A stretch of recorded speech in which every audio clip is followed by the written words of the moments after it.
tá bom? Eu vou passar a palavra para o professor Carlos Eduardo Martins para começar a sua exposição, então. Obrigado, Carlos. Muito obrigado, Elton. É um, é um enorme prazer estar aqui nessa mesa com, enfim, a professora Denise Gentil Lobato, o professor Gabriel Merino. O professor Gabriel Merino vai chegar dentro de instantes. Ele teve uma reunião de última hora na sua universidade e pediu que aguardássemos a sua chegada alguns minutos depois de iniciar a sessão. Bom, o tema que nos traz aqui, não é, imperialismo, guerras e catástrofes, é um tema da maior relevância no mundo contemporâneo. Eu compreendo a conjuntura mundial contemporânea que nós estamos vivendo como uma conjuntura marcada por um empate catastrófico, ou um caos sistêmico, que, tradicionalmente, no sistema mundo capitalista, se caracterizou como um período de guerras. Então, provavelmente, não é, desde os anos 10, nós estamos entrando num período de empate catastrófico por conta de um declínio acelerado da hegemonia dos Estados Unidos, declínio mesmo que chega a um período terminal, um período de decomposição,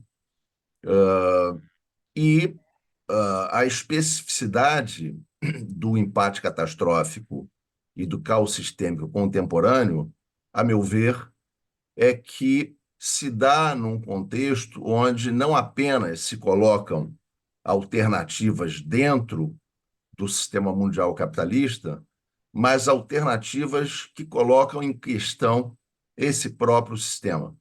Então, abre-se a possibilidade ou de se repetir o padrão de sucessão que o capitalismo histórico sempre estabeleceu e exige um período de guerras para recriação de hegemonias, ou se coloca a alternativa de ir para outros sistemas. Pode ser um sistema que justamente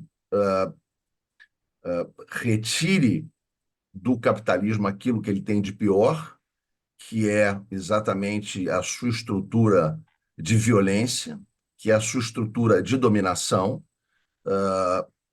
colocando de lado os aspectos de legitimação. Então, pode-se ir por um sistema pior, pode-se ir por um sistema mais violento, o que pode agravar a guerra para além do que os períodos de transição hegemônica estabeleceram. E essa, né, é a alternativa que se insinuou em transições anteriores, através, por exemplo, do fascismo, não é? Tentando retomar como sistema mundial um sistema imperial. Então, essa seria uma alternativa que radicalizaria ainda a guerra mais do que as transições hegemônicas colocaram. E outra alternativa é de se ir para um sistema democrático, igualitário, um sistema que coloque em cena como prioridade as grandes necessidades da humanidade, a proteção ambiental, um sistema multipolar. Essa possibilidade nos colocaria diante da perspectiva de realizar uma transição sem que a guerra se tornasse uma dimensão central e, portanto, a catástrofe ameaçasse a sobrevivência do planeta, porque, como sabemos, estamos num grau de desenvolvimento tecnológico do armamento militar que coloca em risco a sobrevivência da humanidade e dos ecossistemas, porque temos a nuclearização do mundo, temos uma enorme produção de armas de destruição em massa, e repetir a guerra como um instrumento de transição significa um risco de sobrevivência da humanidade absolutamente dramático. Eu vejo, né, a situação de empate catastrófico muito vinculada, né, a esse declínio, a essa fase terminal de hegemonia dos Estados Unidos, que começou, não é, esse declínio a partir de uma crise hegemônica estabelecida em função de um processo de financiarização e deslocalização que a grande burguesia norte-americana optou no início dos anos 70, né? A grande burguesia norte-americana, para enfrentar as pressões da classe trabalhadora sobre a taxa de lucro, depois de anos de pleno emprego e de sistema fordista, essa burguesia norte-americana optou pela financiarização, pela deslocalização, e com isso retirou parte da circulação do capital do circuito produtivo e tomou os preços da força de trabalho da semiperiferia e da periferia como formas de regulação,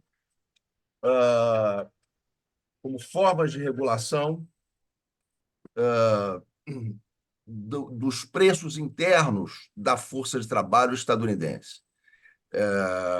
O resultado desse tipo de estratégia foi que, de fato, a grande burguesia estadunidense derrotou politicamente a classe trabalhadora por muitos anos. Não é? Se nós tomarmos o período dos anos 80 até 2020, o que se vê é que a curva de produtividade se elevou 6 vezes mais que a curva de salário, enquanto entre os anos 50 e 70, a curva de salários e de produtividade se equivaliam, não é? E nos anos 60 e 70, a curva de salários começou a ultrapassar a curva de produtividade. Então, a grande burguesia norte-americana derrotou a classe trabalhadora, mas o custo disso foi o declínio do poder político e econômico do Estado norte-americano. Isso ficou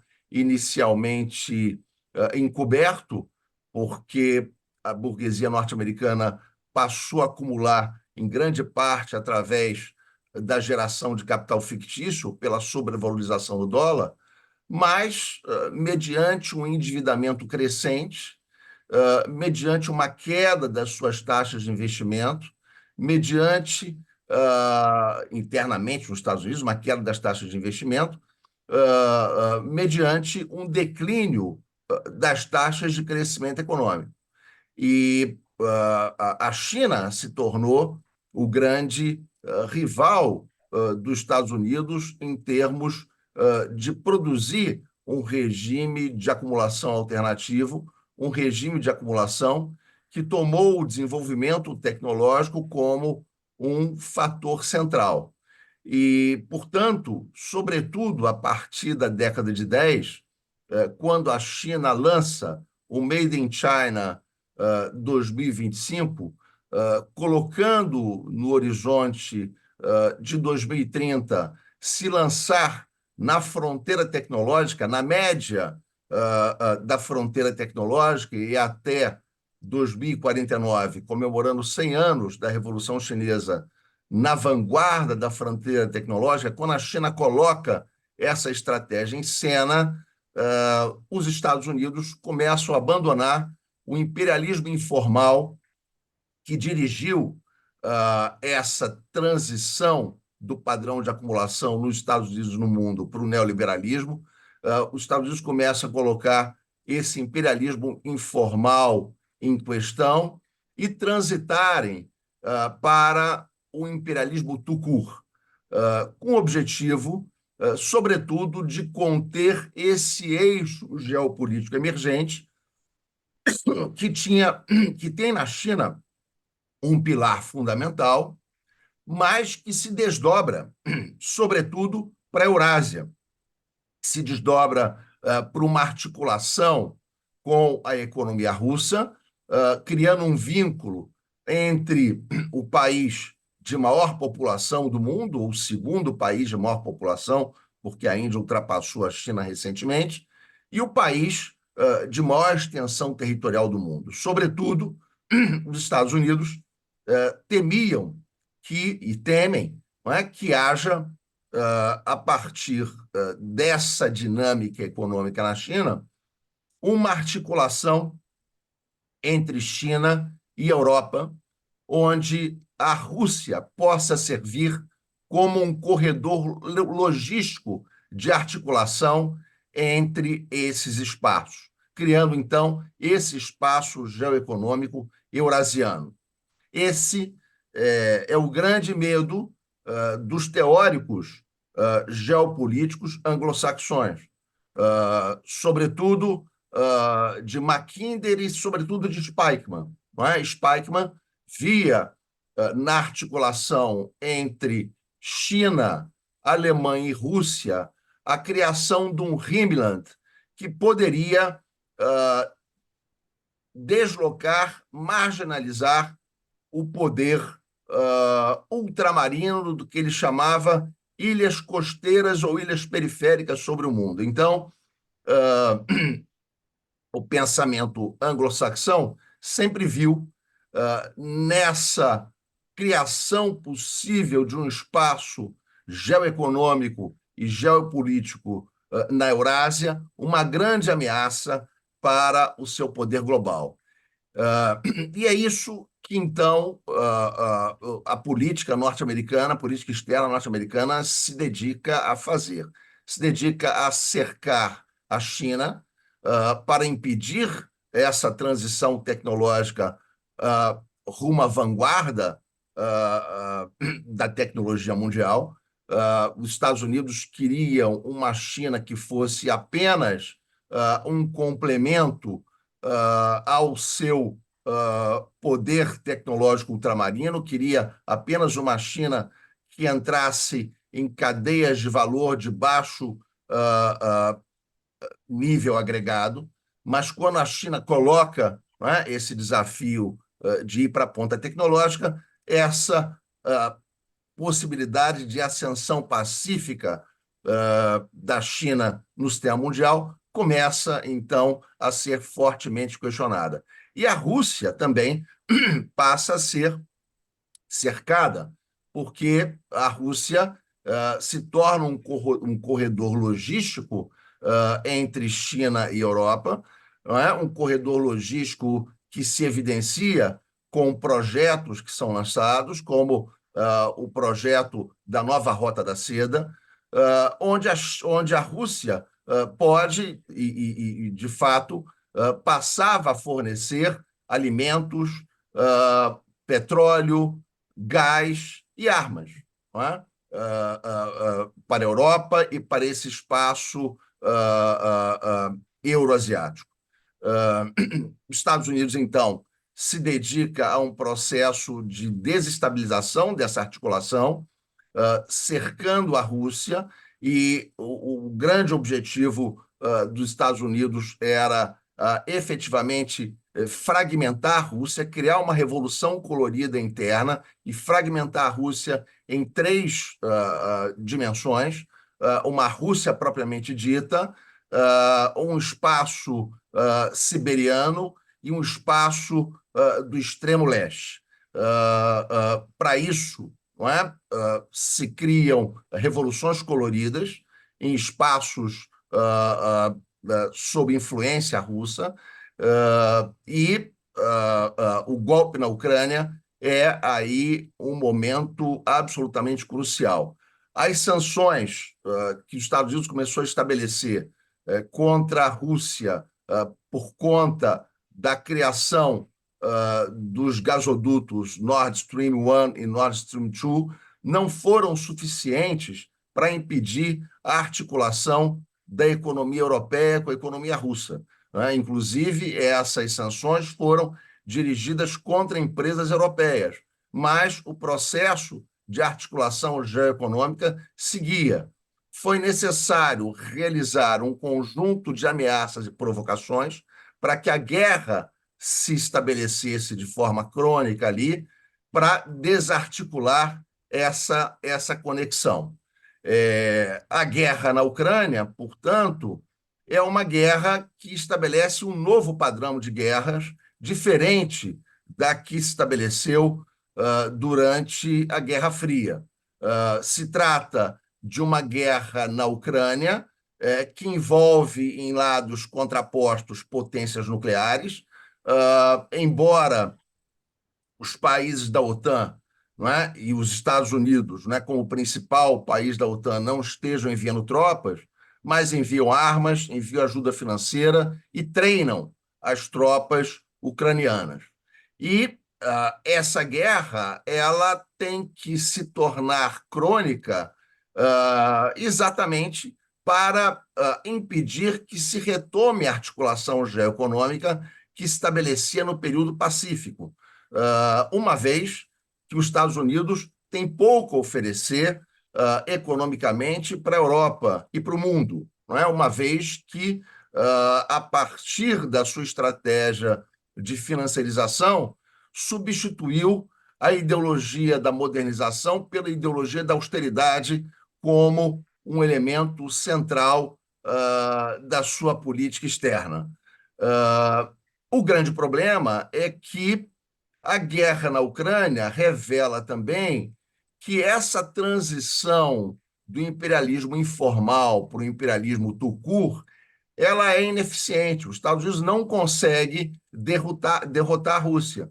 A aposta norte-americana era que, asfixiando comercialmente, asfixiando financeiramente a Rússia e promovendo movimentos insurrecionais internos, que o governo Putin cairia e, finalmente, esse plano de partição da Rússia poderia ser realizado. Mas o que se mostrou foi uma enorme resiliência da Rússia. A Rússia conseguiu reordenar o seu comércio exterior, se vinculando profundamente à China, à Índia e ao Irã, e com isso conseguiu estabilizar o rublo. A Rússia substituiu o mercado de petróleo e gás na Europa, sobretudo pelo mercado indiano, e conseguiu superávites comerciais expressivos com a China e com a Índia, que estabilizaram o rublo. Ao mesmo tempo, passou a ser ajudada pela China e pelo Irã no seu esforço bélico. Não é? A China, através de mercadorias que indiretamente têm utilidade no esforço bélico, e, com isso, a Rússia conseguiu se manter firme e avançar, inclusive, no território ucraniano. O que se revelou e o que tem se revelado é a fragilidade do apoio norte-americano, porque essa transição para a financiarização da economia norte-americana criou um padrão de dívida pública totalmente distinto do padrão de dívida pública que se estabeleceu durante o período de hegemonia áureo entre os anos 50 e 70, onde a dívida pública teve um forte crescimento durante a Segunda Guerra Mundial. Ela saiu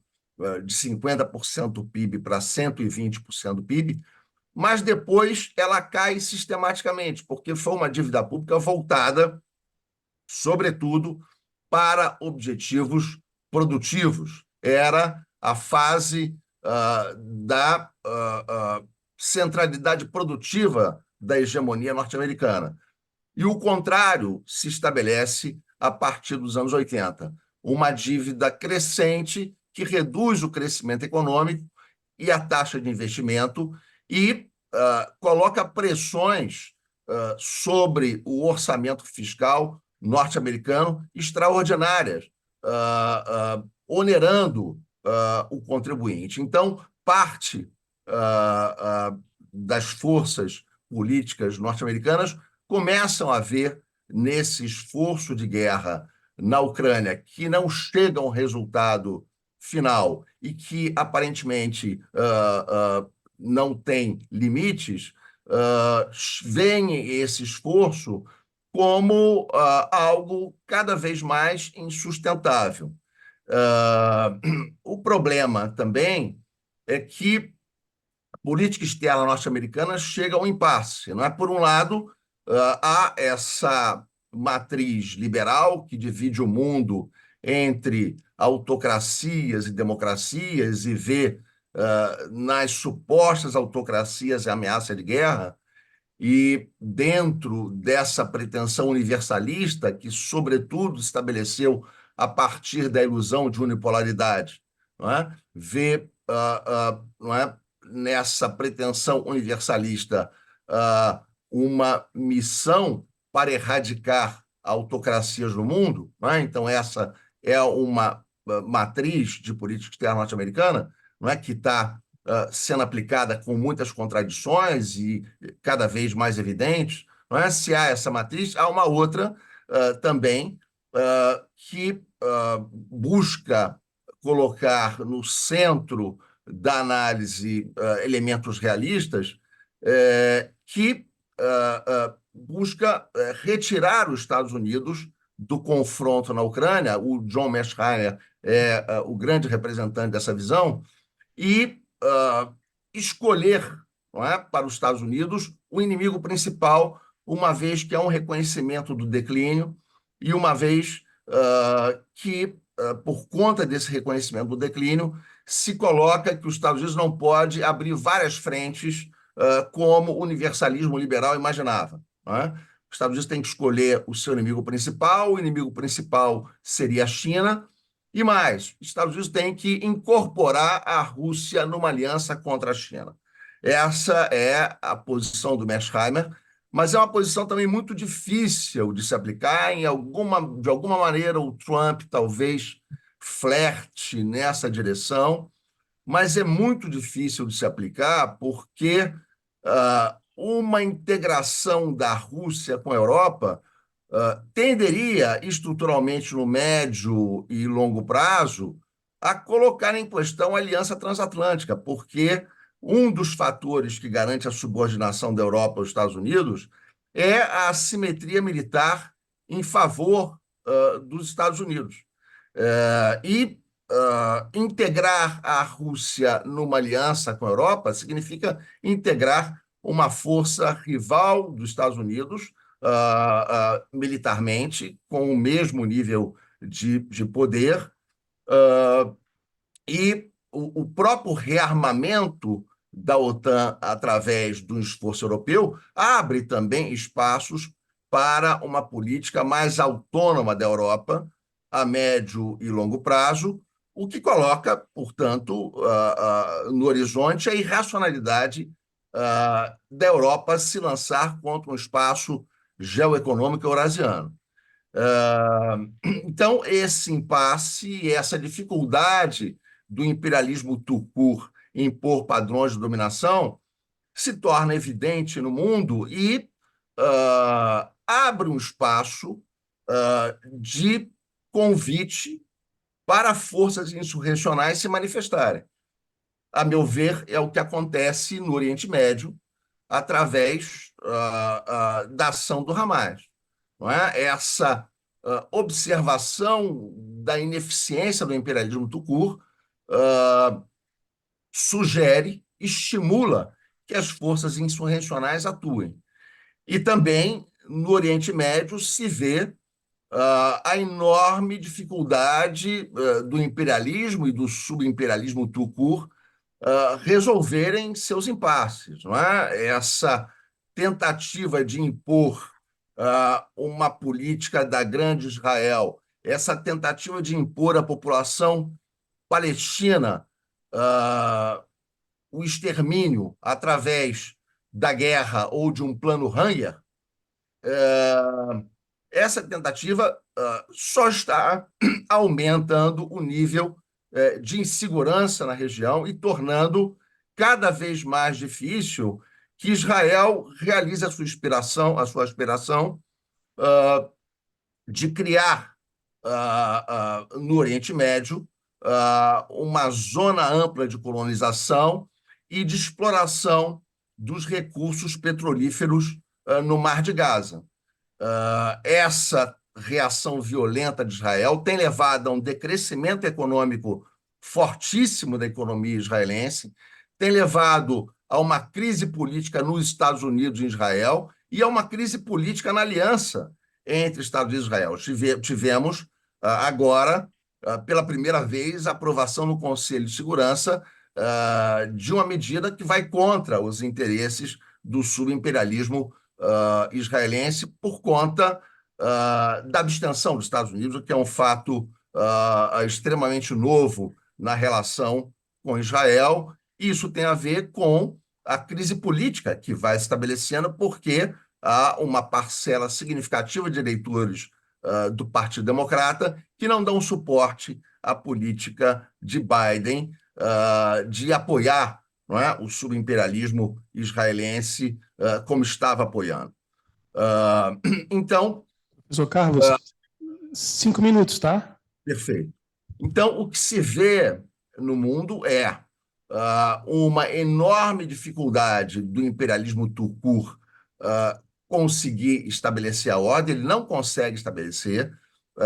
O que se vê, sobretudo, se nós, inclusive, tomarmos os recursos militares, se somarmos os gastos militares de China e Rússia em 2000 e compararmos com os gastos militares norte-americanos, eles eram 12% dos gastos militares norte-americanos em 2000, eles eram 17% dos gastos militares norte-americanos em 2007, mas em 2020 eram 45%. Isso tem que ver também com a crise financeira dos Estados Unidos e um decrescimento absoluto dos gastos militares nos Estados Unidos em função da gravidade da crise financeira que permeia o Estado norte-americano. As estruturas do imperialismo e da dependência se mantêm no mundo, a meu ver, em grande parte por conta da aliança interna da burguesia associada com o imperialismo para superexplorar suas forças de trabalho. Mas esse vínculo entre imperialismo e dependência tem cada vez menos o que oferecer a seus povos. E, portanto, está numa situação muito crítica em termos estruturais a médio e longo prazo, pensando médio e longo prazo como 10, 20, 30 anos. Penso, não é, que esses sinais de guerra não devem ser interpretados como sinais de que necessariamente nós estamos caminhando para a catástrofe, e o grande exemplo disso é o Vietnã. Não é? No Vietnã, houve uma confrontação militar, mas a derrota do imperialismo foi uma derrota política, porque morreram 3 milhões de vietnamitas e 57 mil norte-americanos, e esse efeito, por conta das suas implicações sociais e políticas, foi suficiente para impedir que a assimetria militar norte-americana pudesse atuar. Hoje nós temos um mundo cada vez mais equilibrado do ponto de vista militar e temos um desgaste social e político do ocidentalismo dirigido pelos Estados Unidos, não é? Temos um desgaste que é cada vez crescente.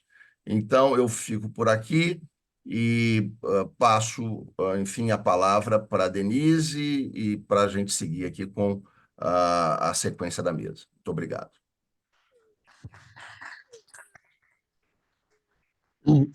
Bom dia a todos os presentes. Bom dia, Carlos Eduardo, Gabriel Merino. Bom dia ao professor Elton, que está nos apresentando, nos acompanhando. Eu quero inicialmente agradecer à Universidade Federal de Santa Catarina pelo convite que me chegou através do professor Fábio Santos. Agradecer também pelo convite que foi a mim pelo professor Carlos Eduardo. E quero dizer que é uma honra, uma imensa satisfação poder compartilhar essa mesa com o professor Carlos Eduardo, um colega e grande amigo, e Gabriel Merino. Com ambos eu partilho de enorme admiração com eles e de muitas ideias, né? Gosto muito da forma como eles interpretam a situação atual, muito vanguardista, e isso me deixa muito feliz de estar aqui tentando ofertar alguma das minhas pesquisas, alguma das minhas ideias. Eu gostaria de aprofundar um pouco na dimensão econômica, né, desse debate, né, das guerras, catástrofes globais. E gostaria de trazer, então, a ideia de articulação que o Cadu já antecipou, né, e que eu vou mergulhar um pouco mais pelo próprio viés de economista que eu tenho, né, mergulhar nessa questão do regime de acumulação financeira e a sua conexão com a militarização, né? Então, eu vou falar da economia da guerra e dos interesses econômicos que justificam isso. Então, nessa era de financiarização, em que a obtenção dos lucros ocorre muito mais pelos canais financeiros do que pela produção e comercialização de mercadorias, né, ocorre inevitavelmente esse enlace com as finanças, com a financiarização na economia americana. Esse é um debate antigo, né? E é do século passado esse debate, ficou por um tempo esquecido, mas agora, com a guerra em Gaza e a guerra na Ucrânia, eles voltam com muita pertinência, mas, a meu ver, com muitas perguntas ainda sem respostas. E vocês podem ver que eu vou trazer um work in progress, com algumas ideias iniciais de uma pesquisa que eu estou realizando, em que, né, a questão central aí a ser formulada é qual é o impacto dos gastos militares na economia estadunidense, né? Uma economia que vem batendo seguidos recordes na produção e comercialização de armas no mundo. Os Estados Unidos têm uma corrida armamentista antiga e agora muito mais acentuada, mas também a Europa não fica atrás.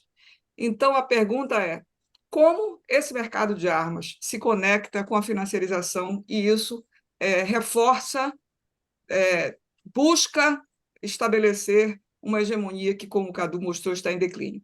Eu vou tentar compartilhar aqui com a gente uma tela de gráficos de figuras.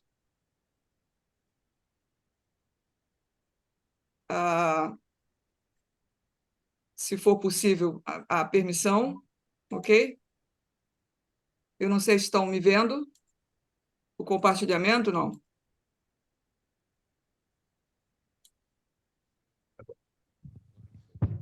Sim, sim. Agora estamos vendo o compartilhamento.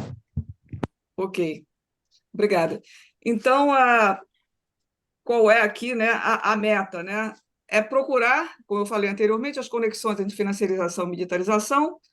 Um segundo fator é analisar como o gasto militar e o avanço da financiarização impactam algumas variáveis econômicas, como a taxa de lucro, a dívida pública e o mercado de ações.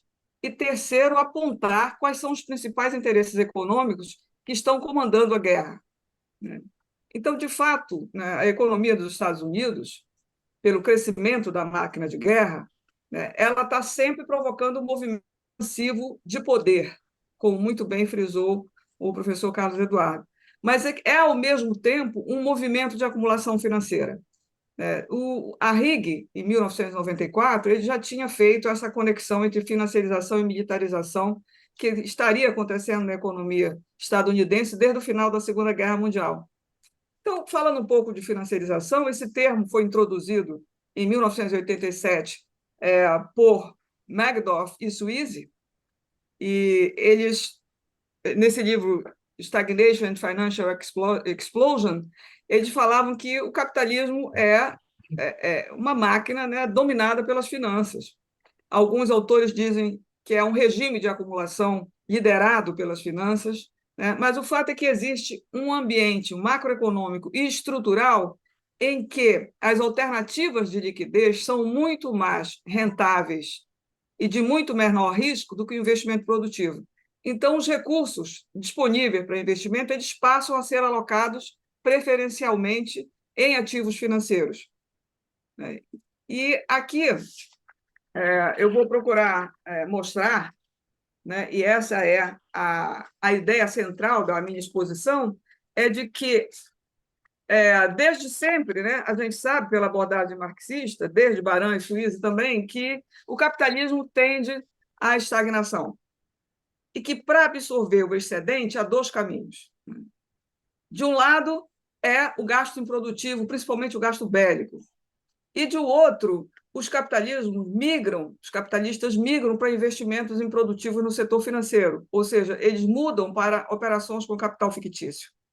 Então, para os marxistas, a financiarização ela é uma consequência, ela é uma resposta dos capitalistas do setor produtivo, quando eles, ao perceberem a queda da taxa de lucro na esfera do circuito produtivo, eles transferem os seus capitais, as suas aplicações para a esfera financeira para resolver o problema da lucratividade, devido a uma falta crônica de demanda agregada que, por sua vez, deriva do subconsumo, da superacumulação.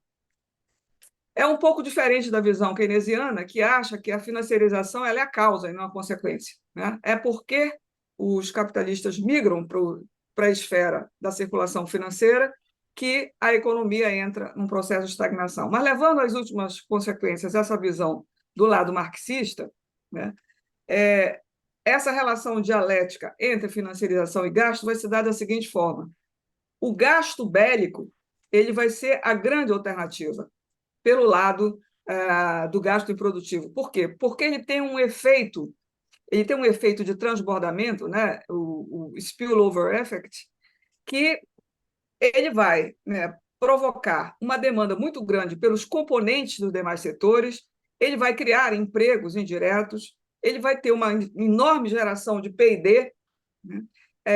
A indústria de defesa ela gera uma tecnologia de ponta, e essa tecnologia de ponta, quando ela é absorvida pelos setores civis, ela provoca saltos tecnológicos e enormes lucros. Então, poucos setores na economia americana têm uma tecnologia tão avançada quanto o setor da indústria de defesa. Então, as despesas militares elas vão impactar o setor de matérias-primas, o setor de bens de consumo duráveis, as empresas de apoio logístico e a pesquisa tecnológica de alto nível. Mas o que eu quero acrescentar? Isso todos sabem. Impacta também os interesses dos investidores financeiros, né? Só para lembrar, né, a indústria de defesa ela surgiu com produtos que permitiram que os Estados Unidos assumissem a sua liderança tecnológica no século XXI, como, por exemplo, os satélites de comunicação e de navegação, os GPS, os supercomputadores, a eletrônica embarcada nas aeronaves, os computadores acoplados, né, a internet, os drones, enfim, as câmeras digitais, uma série de inovações que foram aumentando a produtividade dos diversos setores da economia e criando mesmo vários outros setores. Além disso, como a gente sabe, a indústria de defesa dos Estados Unidos emprega uma força de trabalho que é altamente qualificada, com salários muito altos. Diz-se que 25% de todos os engenheiros dos Estados Unidos estão dentro da indústria de defesa, e que a indústria de defesa emprega 20% do emprego das indústrias nos Estados Unidos, do setor industrial americano. Além disso, 50% de toda a pesquisa científica universitária nos Estados Unidos é financiada pela indústria de defesa. Então, a importância, né, das armas, dos equipamentos militares, é que eles são extremamente funcionais, e muito mais funcionais, a gente pode dizer, do que os bens civis para o capitalismo. Por quê? Porque se a força motriz do capitalismo é o lucro, então as armas elas não são muito diferentes dos outros bens privados, com uma vantagem crucial, né? As armas reforçam a hegemonia política e econômica dos Estados Unidos e são mais rapidamente destruídas, né? Descartadas. Portanto, elas garantem uma demanda infinita com capacidade de absorver o excedente. Então, essa é a ideia central, né, de que existe uma relação dialética entre financiarização e militarização, e que a financiarização e a militarização são ambos respostas à estagnação. Agora a gente vai ver as conexões, mas em termos de gráficos, né, de gasto militar e taxa de lucro, né? Eu exploro muito um autor turco que se chama Adi Everen, e ele diz o seguinte, né, existe, de fato, um efeito do gasto militar sobre a taxa de lucro, né? As despesas militares, elas neutralizam o declínio da taxa de lucro. E ele investigou 30 países ao longo de 64 anos. Quer dizer, obviamente sempre houve essa intuição, né? Mas as pesquisas empíricas, esse empiricismo do lado marxista, tem conseguido trazer à luz muitos dados, muitas informações que comprovam essas grandes ideias, né, de que as despesas militares têm essa capacidade de neutralizar parcialmente o declínio da taxa de lucro. Agora, ele ressalta que é preciso entender que essa capacidade de contrarrestar a queda da taxa de lucro, ela depende do contexto histórico-estrutural. Ela não é da mesma forma para todos os períodos, né? Ela tem um comportamento diferente para diferentes períodos e também para diferentes países, a depender se o país é exportador ou não de armamentos. Obviamente que se o país for exportador de armamentos, a importância do seu complexo industrial militar será muito maior e, portanto, o impacto dos gastos militares sobre o PIB e sobre a taxa de lucro são maiores. Eu também exploro muito outro autor chamado Ochagun e Elverain, que escreveram juntos, né? Mostrando essa relação significativa entre financiarização e militarização, mas eles acrescentam uma visão muito interessante. Eles dizem o seguinte: o aumento da financiarização foi acompanhado pelo aumento do gasto militar e, em paralelo, ao declínio da taxa de lucro. Então, como é que é a interpretação disso aí, né? Uma interpretação que também é um pouco a forma como eu enxergo esses dados que eu analisei por um certo tempo, né? É que a financiarização ela tem efeitos contraditórios, né? Ela pode ter efeitos positivos e efeitos negativos. Muitos economistas mostraram que a financiarização, por exemplo, ao fornecer mais créditos para as indústrias e para as famílias, ela manteve a demanda em alto nível, né? E ela pôde segurar a taxa de lucro, né? Manteve o mercado de hipotecas em alta, né? Manteve grandes inovações no setor financeiro e tudo isso teve efeitos favoráveis sobre a economia. Mas, por outro lado, a financiarização também tem efeitos negativos, né? Ela pode provocar entraves. Por quê? Porque ela eleva a parcela financeira do lucro e, portanto, ela subtrai uma parcela importante do lucro que deveria ir para investimento e que vai para o capital fictício.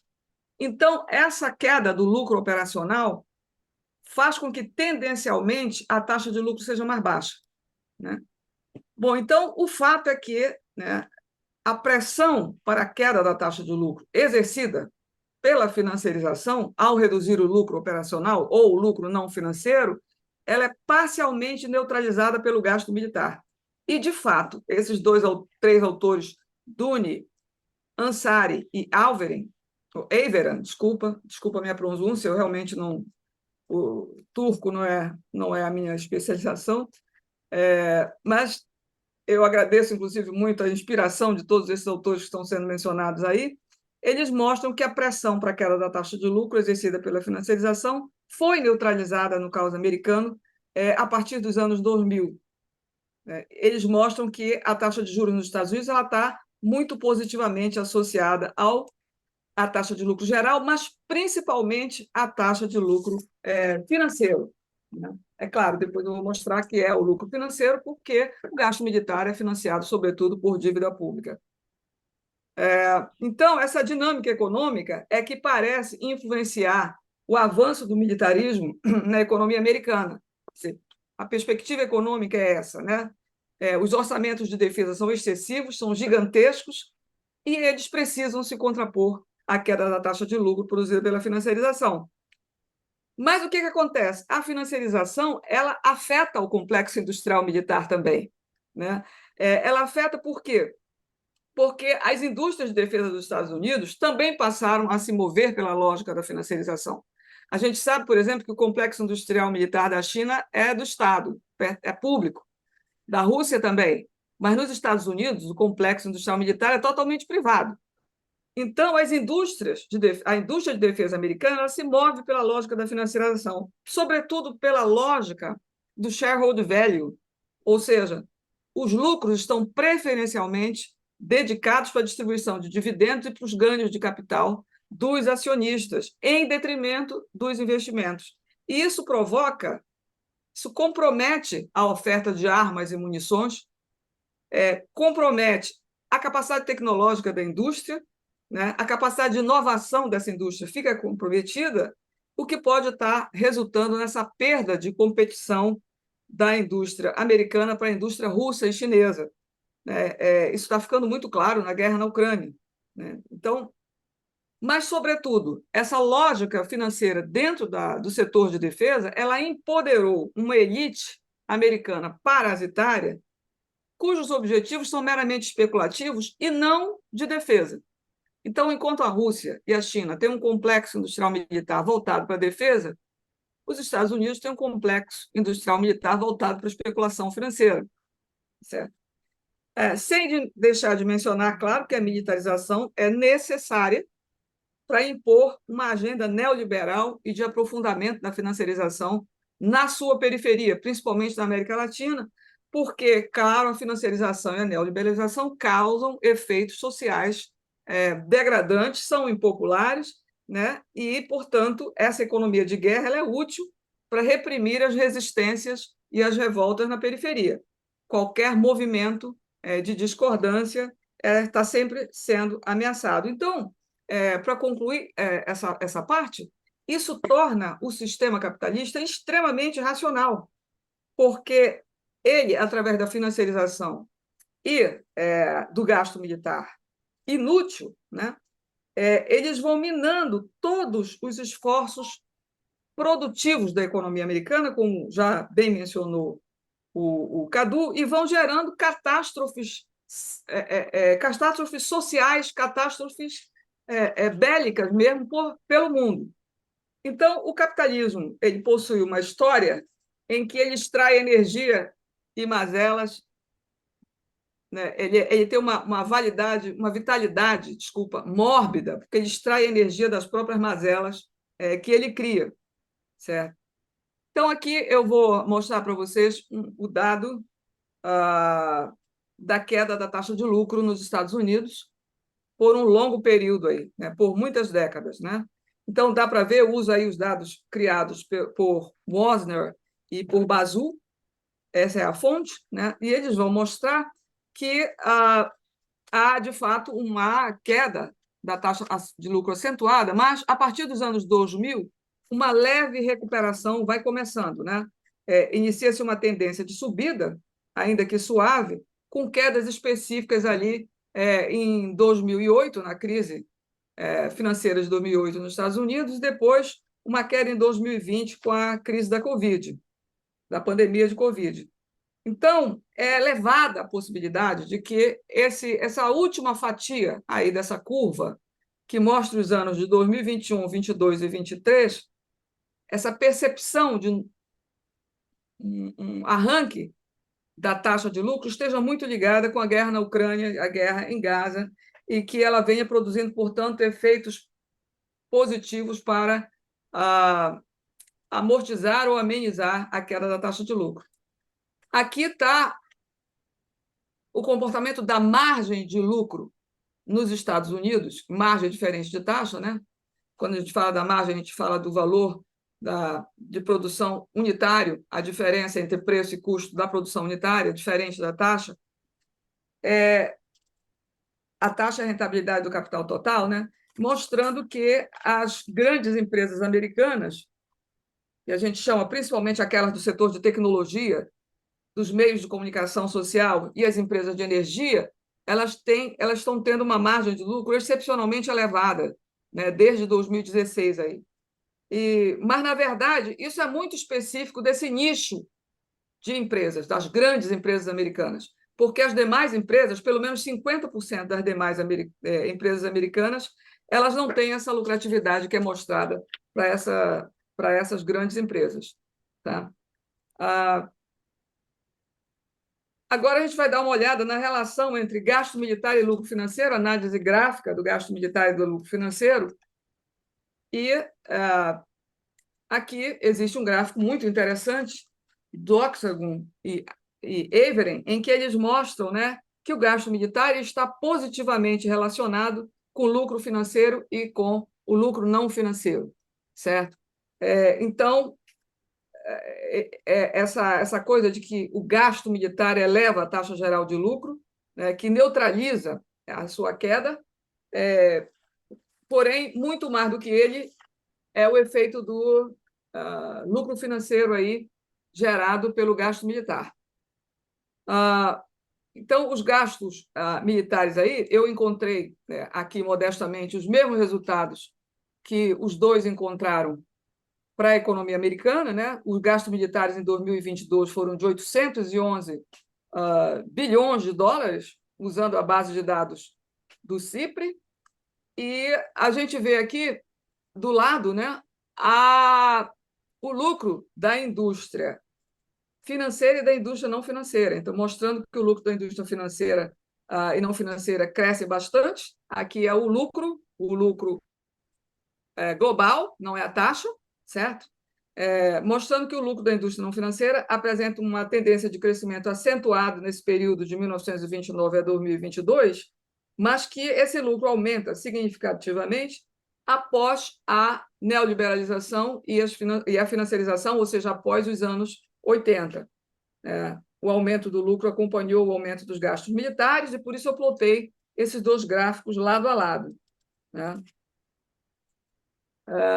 Um outro gráfico interessante de se ver é aquele que mostra a relação entre financiarização, militarização e a dívida pública. A gente sabe, como já foi antecipado aqui pelo Carlos Eduardo antes, que o Tesouro é o grande demandante de armas da indústria de defesa. E a dívida pública, como diz o Fiore, é a principal arma de guerra. A dívida pública faz o encontro entre o poder político e militar com o dinheiro dos especuladores e dos banqueiros. Ele faz essa ligação. A dívida pública dos Estados Unidos hoje está em 34 trilhões de dólares e, em percentual do PIB, está em 129% do PIB, como vocês veem, uma trajetória de crescimento. Eu costumo mostrar esse gráfico aqui, que são os últimos 100 anos da dívida pública americana, e dá para ver, né, que, a partir dos anos 90, ela se acelera espetacularmente, né, justamente quando a financiarização evolui dramaticamente nos Estados Unidos. Então, a mobilização militar que permitiu aos Estados Unidos imporem a sua hegemonia foi financiada por uma forma de dívida que não acarreta custos. Por quê? Porque a emissão de moeda, porque ela não se destina a ser reembolsada, ela se destina a flutuar indefinidamente no mercado financeiro. E é interessante associar que o capital móvel, ou seja, esse capital rentista, ele representa a forma última das finanças da guerra.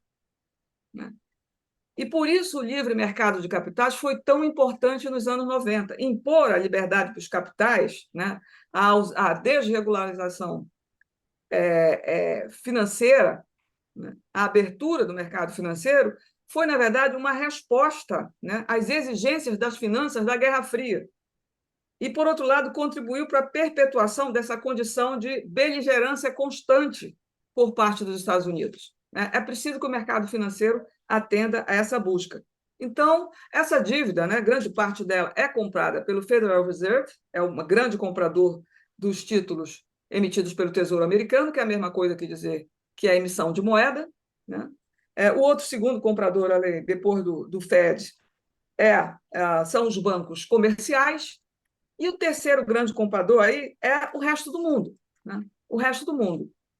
Principalmente quem? Os países que acumulam enormes reservas internacionais, como o Brasil, como a China, o resto do mundo. Então, a lógica, como disse Michael Hudson, e como várias vezes já falou o Varoufakis, né, o mecanismo é o seguinte: os Estados Unidos têm um déficit comercial com o resto do mundo.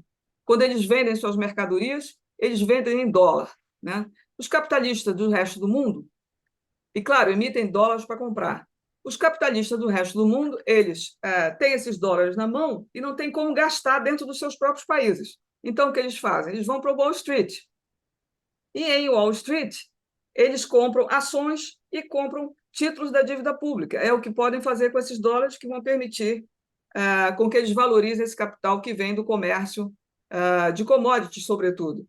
Então, o que acontece? Quando eles compram títulos da dívida pública ou compram ações dentro das bolsas de valores, né, eles estão financiando o governo americano, eles estão financiando as Forças Armadas americanas, eles estão financiando o complexo industrial militar americano e todas as guerras do Império. Então, como já Senhora dizia Denise, Rosa Luxemburgo, ou professor, não? por gentileza, 5 minutos, tá? Perfeito, vou encerrar, né? Aqui eu mostro um gráfico, porque os economistas gostam de mostrar dados para mostrar a pertinência, né, da teoria. Os dados aí que mostram, né, a correlação entre dívida pública e gasto militar, né? Então, a gente diz que quando essas duas variáveis elas têm uma correlação em nível, né, e elas têm um relacionamento estrutural, porque elas têm um correlacionamento em nível e em taxa de variação, né, então elas estão umbilicalmente, né, interconectadas. Não é que elas cresçam apenas por uma tendência de crescer paralelamente. Elas se estruturam uma à outra, né? Bom, então, a dívida alcançou 886 bilhões de dólares em 2023, certo? E ela, desculpa, a dívida alcançou 34 trilhões em 2023 e ela vai patrocinar um gasto bélico de 886 bilhões de dólares aproximadamente. Agora, aqui existe alguns gráficos mostrando a conexão entre militarização, financiarização e a Bolsa de Valores, né? E pelo que vocês podem ver aqui, né, houve uma enorme valorização das 5 gigantes do complexo industrial militar americano, que são a Raytheon, a Lockheed, a Northrop Grumman, a Boeing, né, e essa última que é a General Dynamics. Então, dá para ver que a valorização das ações dela joga uma especulação enorme no mercado de ações, né? As empresas vinculadas ao complexo industrial militar são dominadas por uma estimulação no mercado de ação muito grande. Mais de 28 mil empresas estão envolvidas no complexo industrial militar americano, mas o Pentágono celebra contratos, 2/3 de todos os contratos celebrados pelo Pentágono são com essas 5 gigantes, né? Os clientes dessas empresas de armamento são, evidentemente, o exército americano e o mercado global de armas. E, por fim, aqui eu mostro quem são os top 5 acionistas dessas empresas do complexo industrial militar americano, né? São gestores de ativos e grandes bancos. Então, a financiarização ela se afina com o fortalecimento das Forças Armadas, ajudando a manter o poder mundial nos Estados Unidos frente à pressão dos seus adversários para o surgimento de um novo mundo multipolar. Então, um complexo industrial militar que é gerido por gestores de ativos e por grandes bancos só podia dar no que deu, né?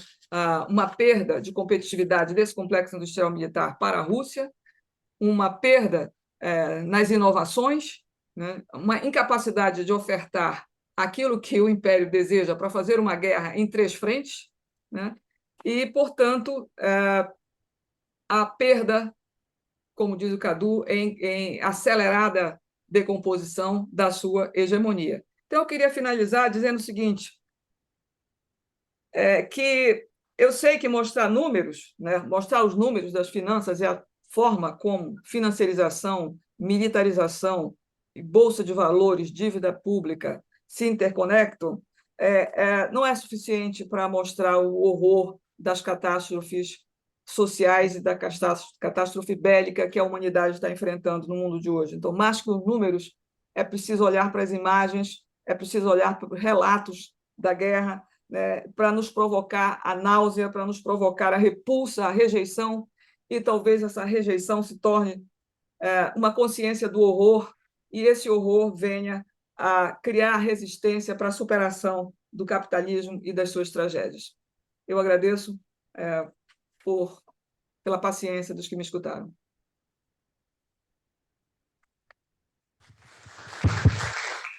Muito obrigado, professora Denise.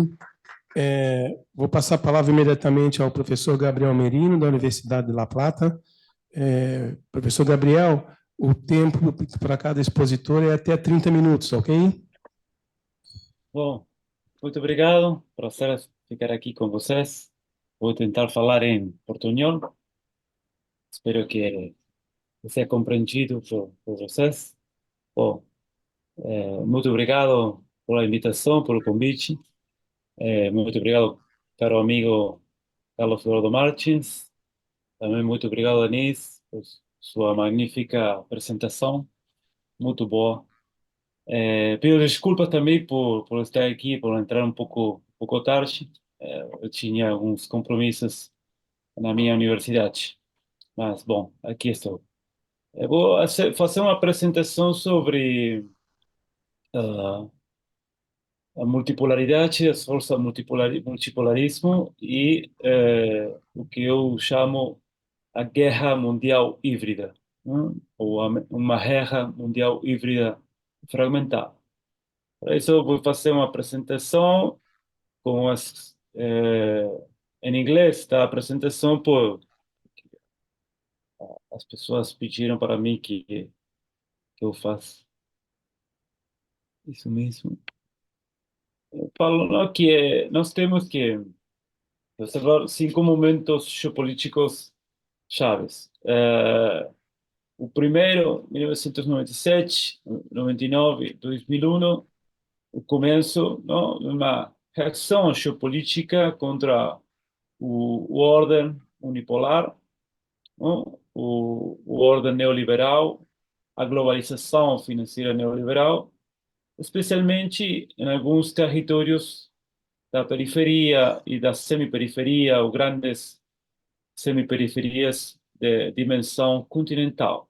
Começa aí um processo que tem, obviamente, uma primeira declaração conjunta da China e Rússia acerca de avançar a um mundo multipolar. Uma declaração conjunta no ano 1996, 97, no mesmo momento que o Ocidente geopolítico pensava avançar com a OTAN, com a NATO, e começava esse processo. Nós temos essa declaração conjunta em relação também à Constituição dos Cinco do Xangai, que depois vai ser a base da criação da Organização para a Cooperação de Xangai em 2001, uma primeira organização muito importante desta transição hacia um mundo, uma ordem multipolar.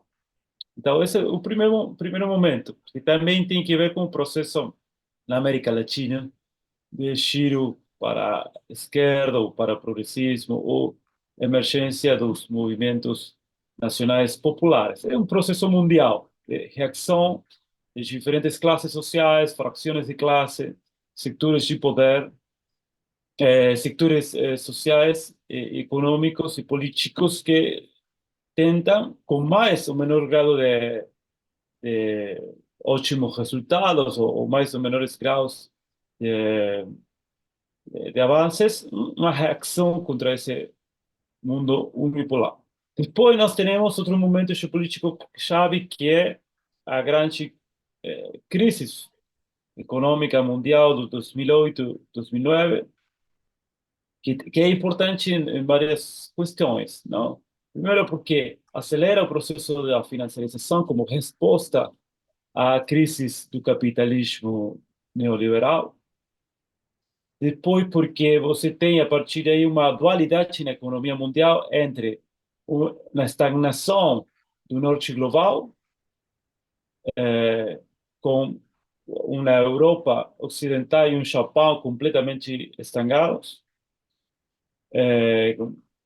e só Estados Unidos com crescimento, com uma muito importante financiarização.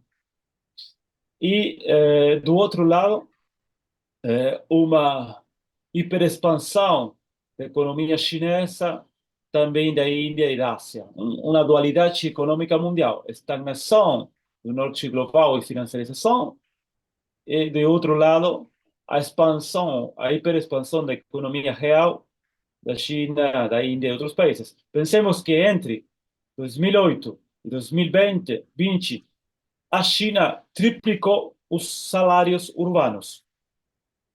Não, bom. O terceiro momento é o que eu chamo começo de 2013 e 14, que depois vamos falar sobre isso, não? Uma guerra mundial híbrida, por a, a estalido o aprofundamento das contradições entre as forças unipolares e as forças multipolares. Inclusive, nós podemos ver que a fundação do BRIC e logo do BRICS 2009 e 2011 é fundamental para entender esta contradição entre as velhas forças unipolares, comandadas por o polo de poder anglo-americano, versus o contra ou em contradição, não linear, não é linear, não é rígida, não? A contradição com as forças multipolares emergentes, que também tem uma disputa, uma luta essas forças multipolares em cada território, em cada país também, não? Mas isso começa a estalhar, especialmente a partir de 2013 e 2014, por diferentes motivos. Um deles é a guerra na Ucrânia. Em 2016, 2017, o triunfo do Trump e o triunfo do Brexit é muito importante para observar a contradição, não, no velho núcleo do poder mundial, no núcleo anglo-saxão, anglo-americano.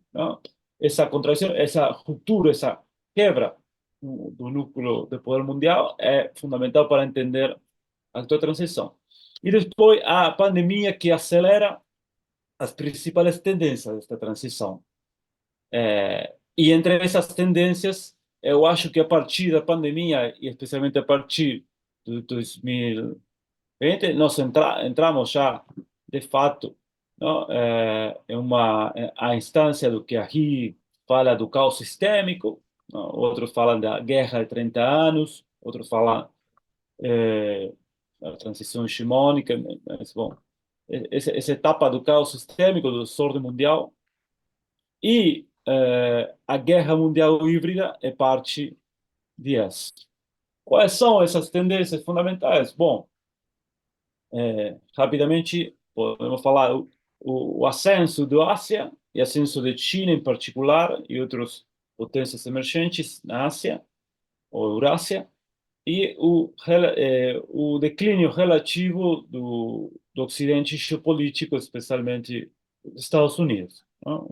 A primeira tendência fundamental. Nós podemos olhar isso, fazer observável essa questão em muitos indicadores militares, econômicos, etc. Depois, a segunda tendência é esta contradição, crescente contradição político-estratégica sobre a redistribuição e democratização do poder e a riqueza mundial. Este processo, não, de forças emergentes que representam grandes populações, grandes civilizações históricas, grandes culturas, é, de fato, um processo de democratização. E é o inverso que o Ocidente geopolítico fala, que é a democracia versus as ditaduras ou autocracias. Mas, de fato, se você olha o que acontece realmente, mas além dos regimes políticos particulares, além do análise desses projetos dos países emergentes, de fato é uma democratização do poder real e da economia real, não? onde conjunto de população que estava excluída das decisões políticas e econômicas mundiais começam a participar. A crise perdão, desculpa. E nesta segunda tendência você tem o questão fundamental que essa contradição é o que alimenta a guerra mundial híbrida, especialmente os intentos por parte do mundo unipolar por deter, não? Por frenar, por deter essa, o avance destas tendências. Depois você tem a crise do velho ordem mundial e o surgimento de um novo multilateralismo multipolar, por exemplo, os BRICS, a nova Ruta da Seda, a Organização para a Cooperação em Xangai, mas também regionais, como o UNASUR e outros. Bom, e um conjunto de outras tendências que vou passar por lá. Esta, não? A contradição entre as forças emergentes e as forças unipolares dominantes do polo de poder, conduzidas por um polo de poder anglo-saxão ou anglo-americano.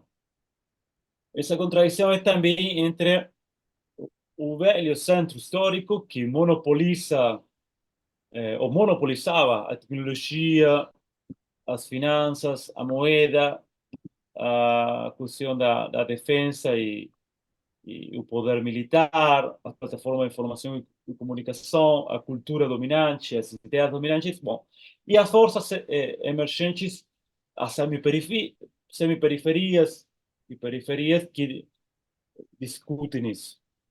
Bom, então, a questão central que eu acho que temos que discutir é que o Ocidente geopolítico começa a falar, desde 2014, de uma nova Guerra Fria. E que isso é uma nova Guerra Fria. E que esse é um marco interpretativo para compreender a atual situação. E que essa nova Guerra Fria é a democracia e o capitalismo capitalista liberal versus a autocracia, as ditaduras socialistas, comunistas, estatistas ou outras denominações, e que, portanto, não, essa Guerra Fria tem dois blocos, e esses dois blocos você tem que pertencer a algum dos blocos, não é?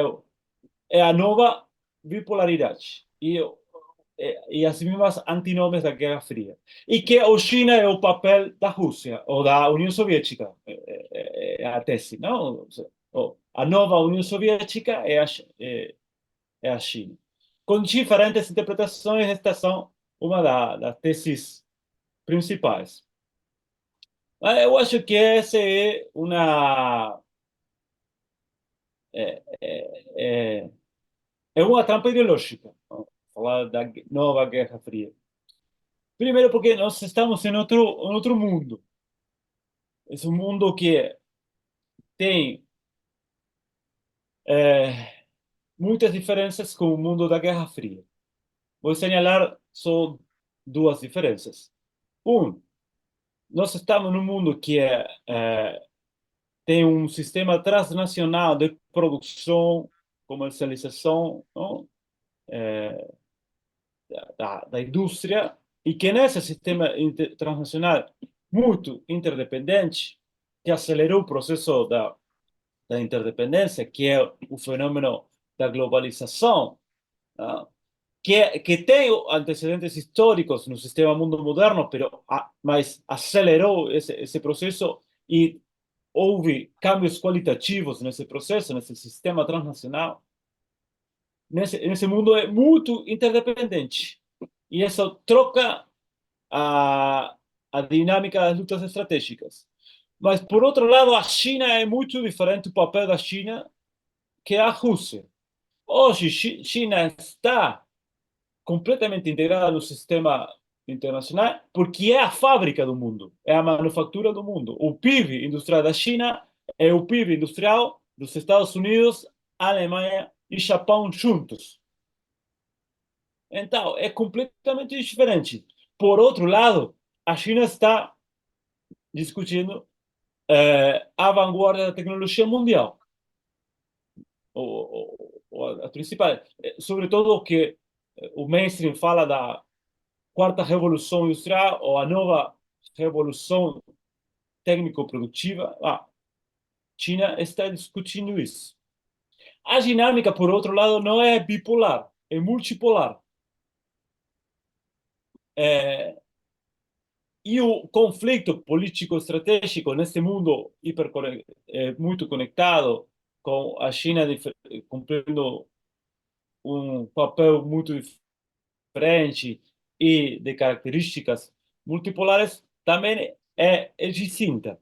Por isso, nós temos, em geral, conflictos híbridos que têm uma combinação de guerras convencionais com guerras não convencionais, com forças convencionais e forças não convencionais, onde o objetivo fundamental também é a disputa política dos territórios, onde o objetivo central é, como fala Joseph Nye, o professor do Harvard, destruir a vontade política do inimigo, penetrando capilarmente su territorio cognitivo o sociocognitivo, ¿no? Como uma questão central da dinâmica da luta. Mas também nós temos, desde 2014, e isso é claro, que essas guerras locais estão combinadas com um conflito mundial entre forças multipolares e forças unipolares, entre o eixo anglo-saxão, o polo de poder anglo-saxão ou anglo-americano, as forças multipolares emergentes. E você tem muitos frentes de luta. Guerra econômica, através de sanções ou outros métodos, guerra financeira, guerra de moedas, guerra tecnológica, como por exemplo, não, a lei dos chips dos Estados Unidos para que a China não avance. Mas não é uma guerra que desconecta a economia mundial completamente. Pode desconectar alguns setores estratégicos, mas não desconecta. Então, essa é uma questão central. E um conjunto de conflitos locais que articulam conflitos regionais e que articulam conflitos globais. E não é linear, não é bipolar, porque, por exemplo, Índia é parte do BRICS, parte da Organização para a Cooperação de Xangai, é um fator fundamental em associação com a Rússia, que impediu que a guerra econômica contra a Rússia, a partir de 2014 e especialmente de 2022, seja satisfatória, ou seja, tenha sucesso, não? Porque compra grande parte do petróleo à Índia, também à China, por suposto, a Índia, mas, por outro lado, parte da Índia, por exemplo, do Quads para conter a... bom, então, estamos numa guerra mundial híbrida. Claramente, a própria Liz Truss, ex-premier britânica, falou uma coisa em dezembro de 2023 que é muito evidente, que compartem tanto os conservadores, os neoconservadores, como os halcones liberais, que Ucrânia, Israel e Taiwan não são múltiplas guerras, é a mesma guerra. Você falou assim, literalmente, Liz Truss, eu cito a ela em um artigo de divulgação recente, não? É muito importante esse conceito, porque a mim essa mesma guerra mundial híbrida, que uma coisa que é parte ou tem em comum com a Guerra Fria é que na Guerra Fria não, a questão da o poderio nuclear e a questão da destruição mútua assegurada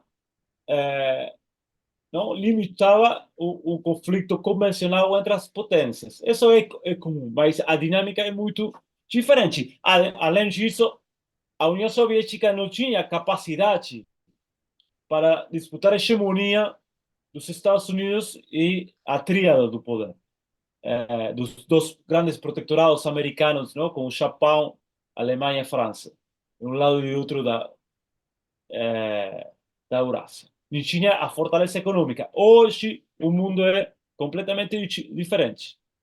Então, por que é importante esses três frentes da mesma guerra?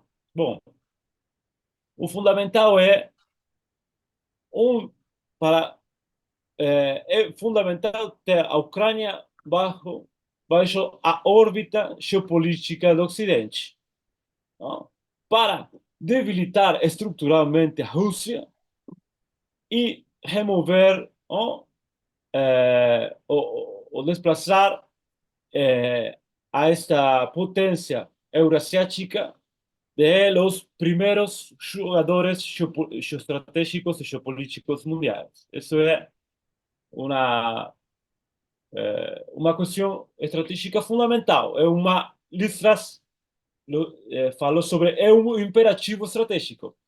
Aqui em Ucrânia está em jogo a profundidade da cabeça de ponte europeia continental para os Estados Unidos. Essa cabeça de ponte, não, essa a profundidade disso e em que medida a profundidade da cabeça de ponte põe em risco ou enfraquece estruturalmente o grande jogador do coração continental que é a Rússia. E para isso, que o Mar Negro e a Ucrânia e que essa planície euroasiática norte-europeia quede baixo a órbita da OTAN é uma chave.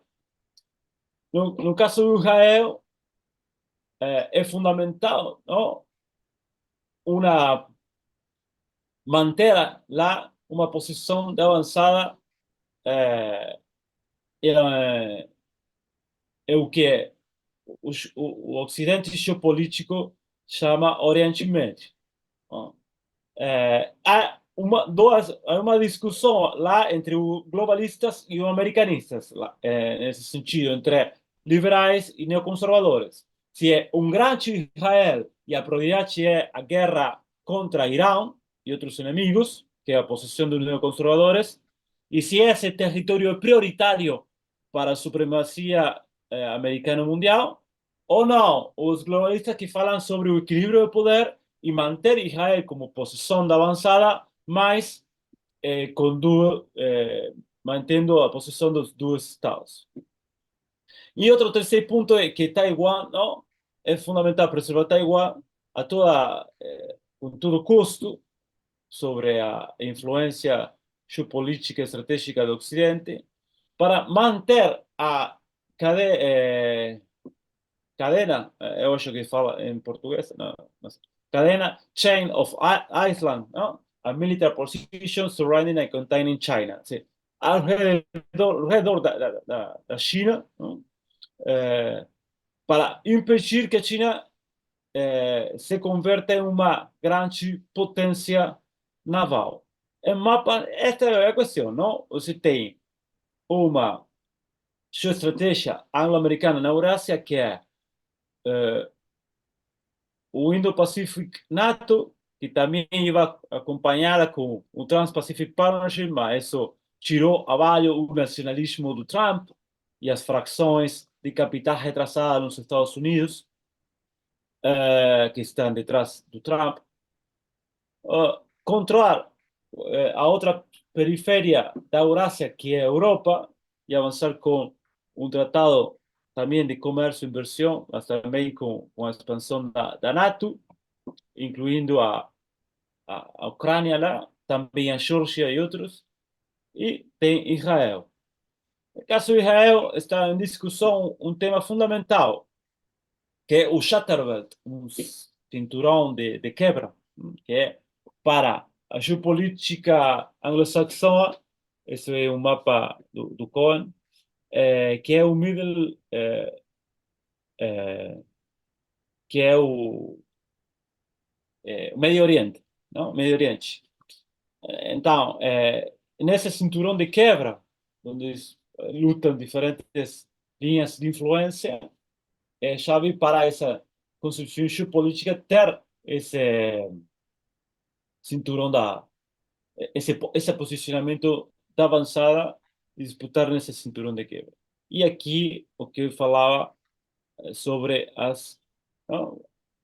Cadeias para esse chain of island, posições militares, não? Para conter a China, onde Taiwan joga um papel fundamental, como núcleo de isso, porque isso permitiria definitivamente a saída franca para o Pacífico da China, que já é uma grande potência naval também. Então, o que acontece? Eu acho também que, apesar da guerra mundial híbrida, por exemplo, esta ideia de que fala a Han Corporation sobre estender e desequilibrar a Rússia, overextending and unbalancing Russia, não? Provocando, não, a guerra na Ucrânia, fornecendo os setores políticos pro-ocidentais na Ucrânia, cooperando mais militarmente e levar a Rússia a uma guerra, um esforço bélico, mas também a uma guerra de sanções que termine por colapsar a economia russa. Essa ideia não ficou com sucesso, não? Foi completamente ruim. Ou seja, a Rússia não só não caiu, não colapsou sua economia e tampouco seu regime, sino que, por o contrário, guste ou não guste, mas o diagnóstico, se não falamos da situação, é que sua economia está crescendo, cresceu no ano passado, está crescendo agora, que forneceu sua capacidade bélico-militar, seu aparato bélico-militar, que é o segundo ou terceiro a nível mundial, complexo industrial militar, que tem capacidades tecnológicas na indústria da guerra, com um pressuposto muito menor aos Estados Unidos e muito menor ao OTAN, que falava Denis, não? Mas tem capacidades bélicas muito importantes, que incluso superam a OTAN em algumas questões. Mas a questão central, eu acho que o problema desse diagnóstico, e porque não só não essa guerra não hizo caer, não terminou tirando haciendo caer a Rússia, sino que, por o contrário, acelerou as tendências fundamentais a fornecimento das poderes emergentes e a transição multipolar, porque por a realidade de fato que tem a Eurásia, por a cooperação na Eurásia, por o avanço das forças multipolares, porque é outro mundo, não é mais um mundo unipolar.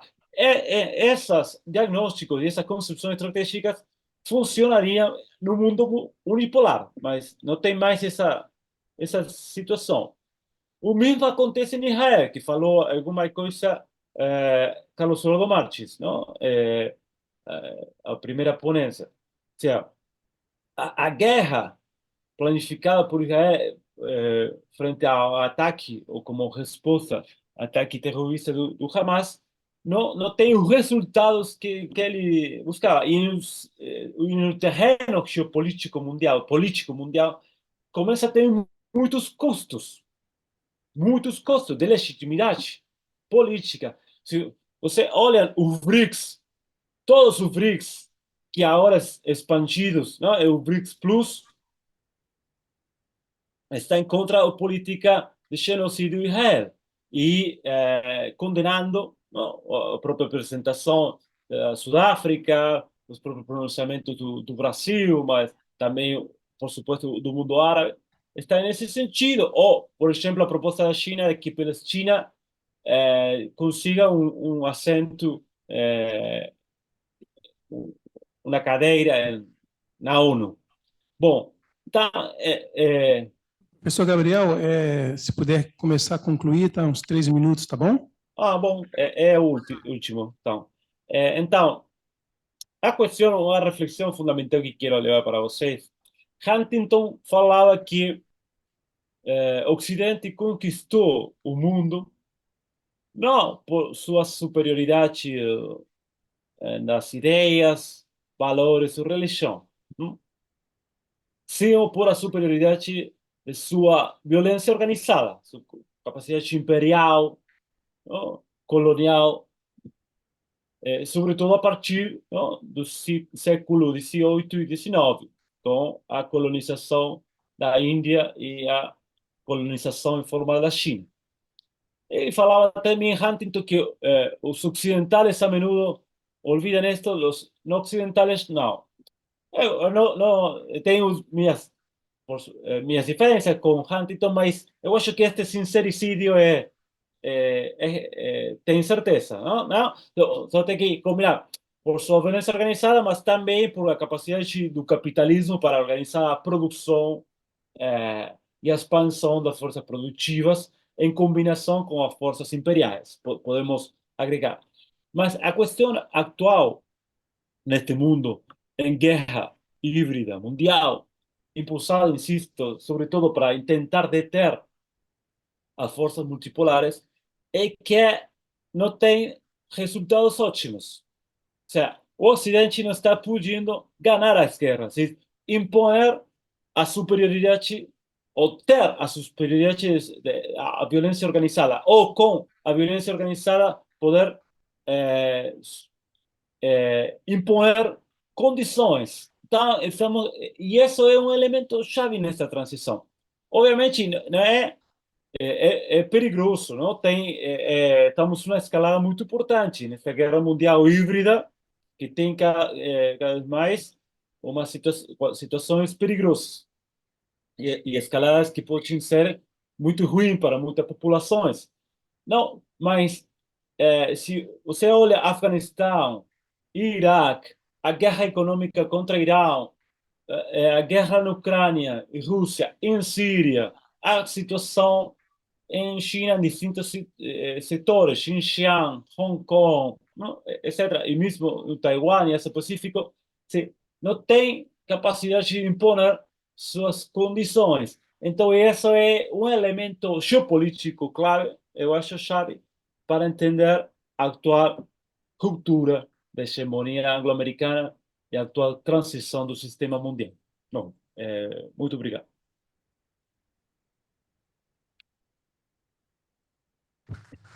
Obrigado, professor Gabriel. Vou passar a palavra para quem quiser fazer alguma pergunta, algum questionamento. ¿Hablo desde acá nomás? ¿O? Sí. Ok. Bueno. Hola Gabriel, ¿qué tal? Luciano te saluda desde aquí. Tenía una pregunta respecto a lo... aquí, así me puede. Ok, bien. Así me pueden ver. Hola. No, tenía una pregunta, perdón que la haga en español, para Gabriel, respecto a esto último que decías de la incapacidad de Estados Unidos de imponerse por la violencia militar. Y te quería traer a colación una pregunta respecto a qué significó quizás algo que pasó, no sé si desapercibido, pero quizás no tuvo tanta repercusión, que es la retirada de Estados Unidos de Afganistán. Se suele decir que Afganistán es la tumba de los imperialismos, entonces quería preguntarte qué impacto tuvo eso en esta estrategia que vos estabas describiendo y en esta guerra mundial híbrida. Gracias. Professor Pedro. Então, foram ótimas exposições, né, muito instigantes. Eu tenho uma discordância com meu amigo botafoguense. Não é uma discordância, é uma perguntinha só para esquentar o debate. É que quando você falou do pior do capitalismo, você falou em violência, não é? Forma de violência e tal. E eu acho, Cadu, que o pior do capitalismo é exatamente a essência dele, que é a acumulação incessante de capital. Eu acho que o pior do capitalismo é isso, não é? Essa ideia, esse princípio, não é? de que é bonito, é necessário, acumular incessantemente capital, e por isso as pessoas também precisam, os indivíduos transformam suas vidas numa busca incessante, interminável, por acumulação de riqueza e por bens materiais. Não é? Eu acho que esta é a essência e é o pior. E é algo que não se pode combater. Não se pode combater. Não é? Porque se combater esse princípio é combater a alma, a essência, o núcleo do capitalismo. Então, eu gostaria de ver o que você pensa sobre isso. E para a Denise, deixa eu ver o nome dela completo, que eu anotei aqui. A Denise, eu entendi que você falou algo e eu gostaria de esclarecer. Nessa relação que você mostrou aí com muita propriedade, né, das suas pesquisas sobre financiarização e armamento, produção de armamentos, me parece que você disse que essa financiarização está fazendo os Estados Unidos ficarem atrasados tecnologicamente na produção de armamentos. Eu gostaria de saber se eu entendi certo, não é? E se você tem evidências disso. Porque o que a gente ouve, normalmente, não é que os Estados Unidos estão ainda na dianteira da produção de armamentos, em termos de produção científica e tecnológica. Era isso. Obrigado.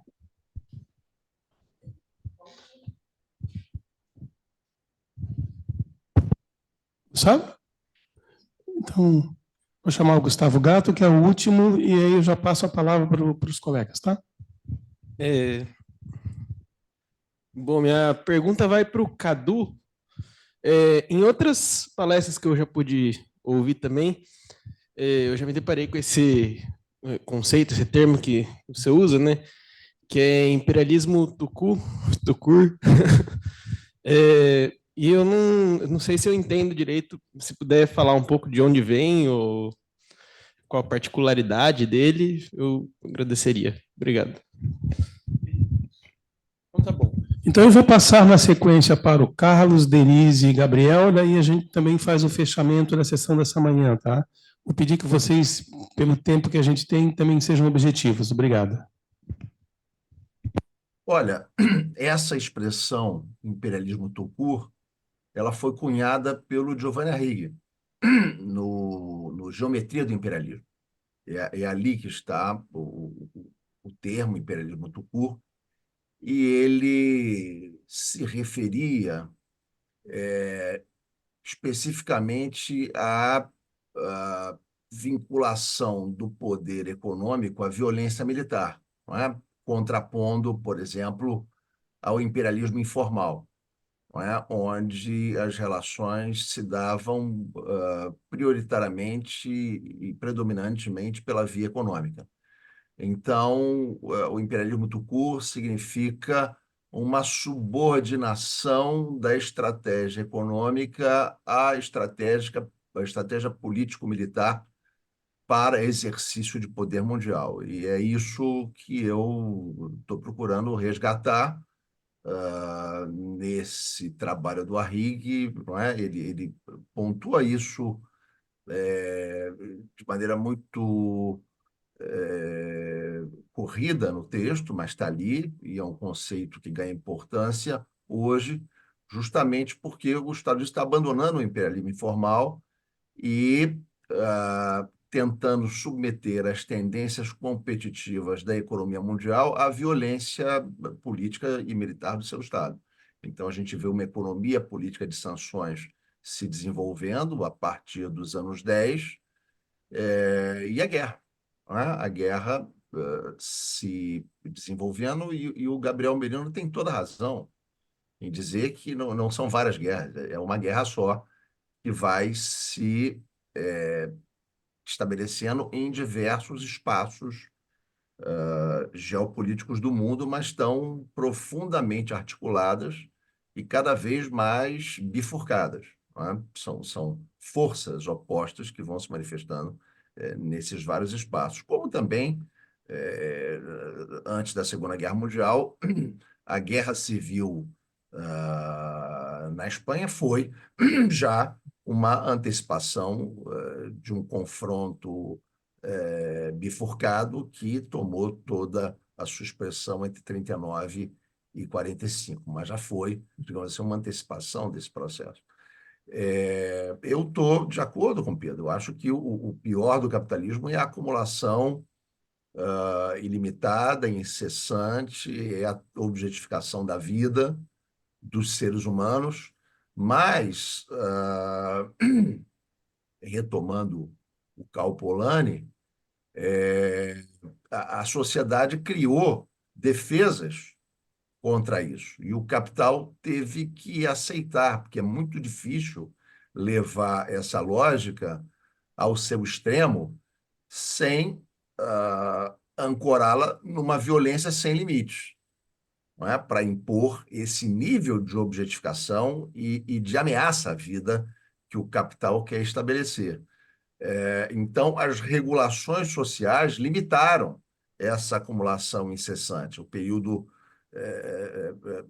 que vai dos anos 50 aos anos 70 foi um período onde o capital teve que se articular com essas regulações. E a hegemonia é isso, né? A hegemonia é justamente esse período onde o dominante tem que tomar em consideração demandas dos subordinados para estabelecer sua lógica de poder global.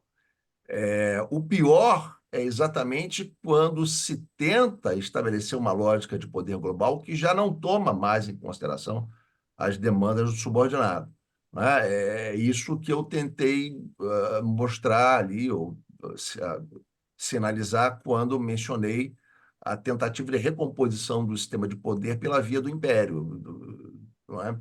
Que foi uma forma sistêmica pretérita ao sistema interestatal capitalista, mas que sempre conviveu com ele, sempre a dinâmica do império tentou subordinar a do sistema interestatal periodicamente, nunca conseguiu, mas como o sistema está em crise, declínio, possivelmente terminal, se o Wallenstein tem razão, uma das tentações que se estabelece para fundar a acumulação ilimitada de capital é subordiná-la à violência política. Nesse sentido é que eu me referi a isso como o pior, essa combinação entre a acumulação incessante, o Pedro tem toda a razão, com uma violência que seja capaz de submetê-la, que seja capaz de impô-la aos subordinados sem tomar em consideração suas demandas. E é a coisa do fascismo, do nazismo.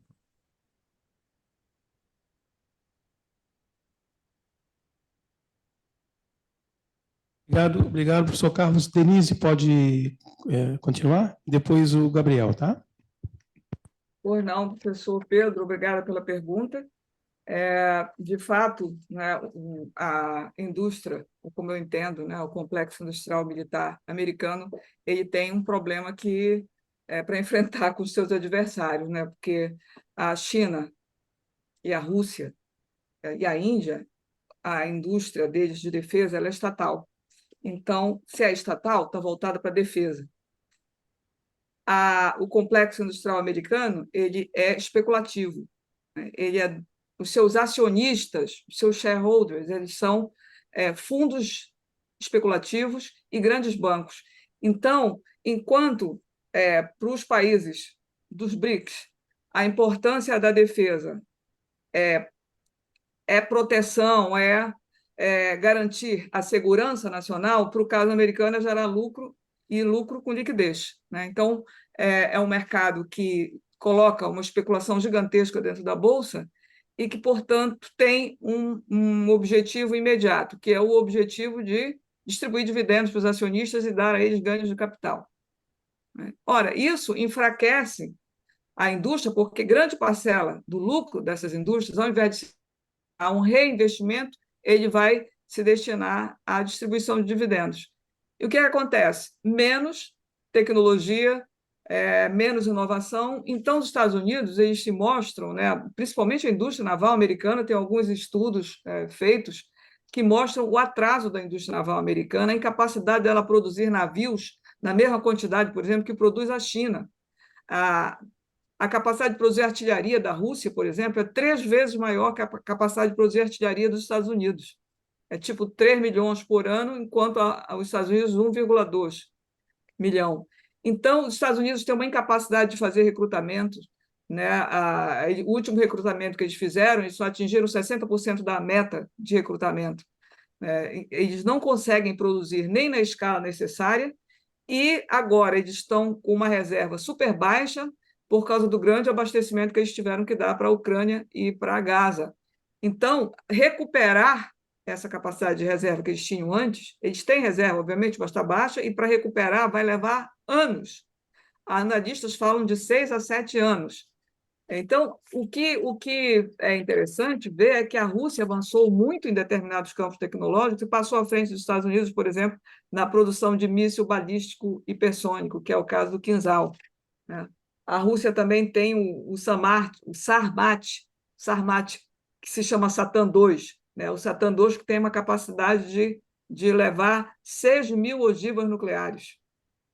Então, quer dizer, desculpa, 14 ogivas nucleares. O que eu queria dizer é que a Rússia hoje tem 6.000 ogivas nucleares no seu arsenal militar, muitos submarinos nucleares, 900.000 homens à sua disposição, muitas unidades de artilharia que ela é capaz de produzir. O jato Sukhoi dela é muito eficiente, enquanto que os jatos americanos eles são caríssimos e de eficiência duvidosa. Então, eu associo isso, do ponto de vista econômico, à financiarização do complexo industrial militar americano, que é movido por uma lógica completamente diferente da indústria de defesa estatal de países como China, Rússia e Índia, Turquia também, Irã, que avançam velozmente. O Irã avança assim de uma forma impressionante, né? É muito anunciado pelos analistas militares, analistas geopolíticos, o avanço militar da indústria iraniana. É uma coisa chocante. Então, os Estados Unidos estão perdendo terreno. Eles não perdem só fatias no comércio internacional, né? Então, o domínio deles é um domínio pela violência, né? Como mostrou ainda agora o professor Gebel, não apenas pela violência, claro, né? Tem imposição ideológica, tem toda uma imposição econômica e tal, mas tudo isso está desmoronando, entendeu? Tudo isso está desmoronando e a lógica do neoliberalismo e da financiarização, que se mostraram uma saída nos anos 80 e 90, agora é uma grande armadilha. Não sei se eu consegui responder a você, professor Pedro.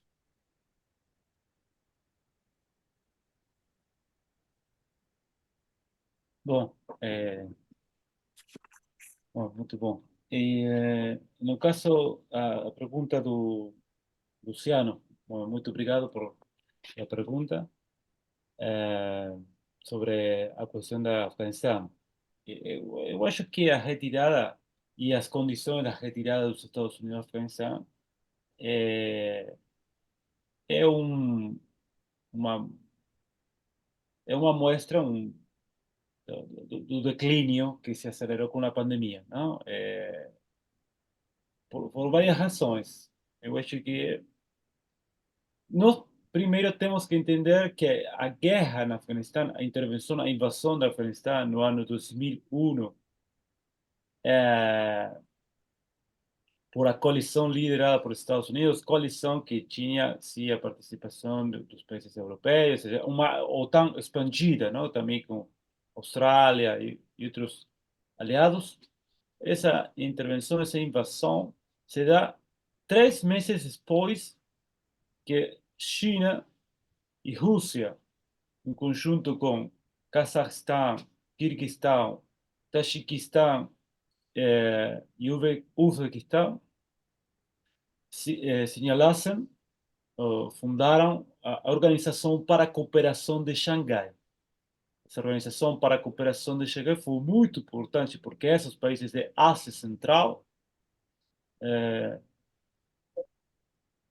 onde os Estados Unidos tinham posto a mira para avançar como parte do retrocesso soviético, do ex-território soviéticos, essa foi a primeira grande instituição euroasiática que combinou a China e a Rússia, que foi um símbolo da finalização de suas contradições, que foram chave para o triunfo dos Estados Unidos na Guerra Fria também.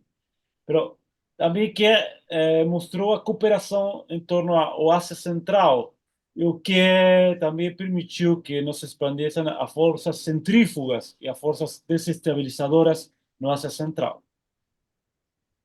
Então, nessa guerra também, um segundo ponto importante assinalar que muito antes que os Estados Unidos, perdão, que a China lançara a nova Ruta da Seda, ou a iniciativa da Cinturão da Ruta, no ano 2011, Hillary Clinton, como secretária do Estado do Obama, promocionou a nova Ruta da Seda com centro onde?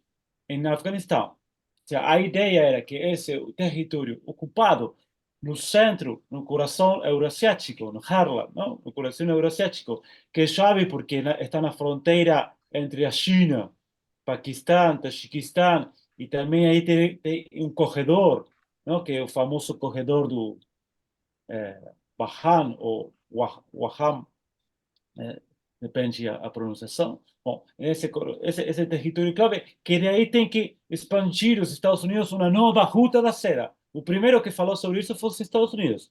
É parte da estratégia globalista e do giro para a Ásia, Pacífico e Eurásia, que também tinha como outro objetivo a Ucrânia.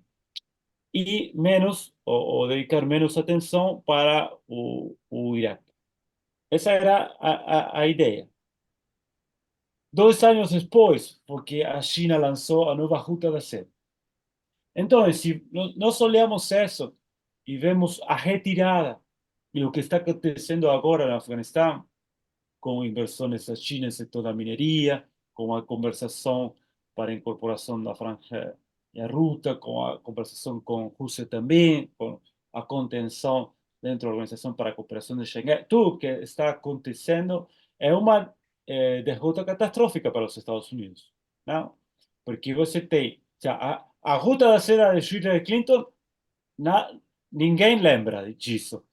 Quando eu falo que aí o Hillary tentou fazer, todos esses territórios de alrededor estão ocupados por estas outras iniciativas multipolares. Depois, os Estados Unidos perdeu esse assento, essa intervenção, esse posicionamento no coração da Eurásia, nesse território estratégico. Não?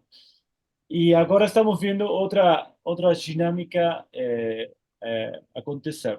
Também mostra a estratégia de outros atores emergentes, que se você observa um mapa, o que aconteceu foi que Afeganistão quedou rodeado. E o último rodeio, ou última circunvalação da Afeganistão, foi quando a China concretou o acordo com Irã. O acordo com Irã no ano 2020, 2021, eu acho que também foi muito importante, porque tem muitas relações China com o Paquistão, com o Tajiquistão, obviamente no marco eurasiático com a Rússia, mas esse acordo com o Irã, que foi também por 400 mil milhões ou bilhões de dólares, 400 milhões ou 400 mil milhões, como se fala em espanhol. Então, isso por 400 bilhões de dólares. Que foi também um acordo que desarticulou, começou a desarticular a guerra econômica dos Estados Unidos contra o Irã, porque começou a desarticular as sanções. Não, esse acordo que também foi por o Porto do Guadar e outras questões, bom, terminou de configurar um mapa onde Afeganistão que ficou circunvalado por as forças multipolares. Inclusive porque o que aconteceu em Paquistão, com muita influência sobre os talibanes que começaram a virar da estratégia e começaram a mirar também a China e outros jogadores como possíveis sócios, sócios para o desenvolvimento. Então, eu acho que, Luciano, é muito importante estudar o que aconteceu no Afeganistão, porque é todo um símbolo do declínio relativo e de certa impotência, não?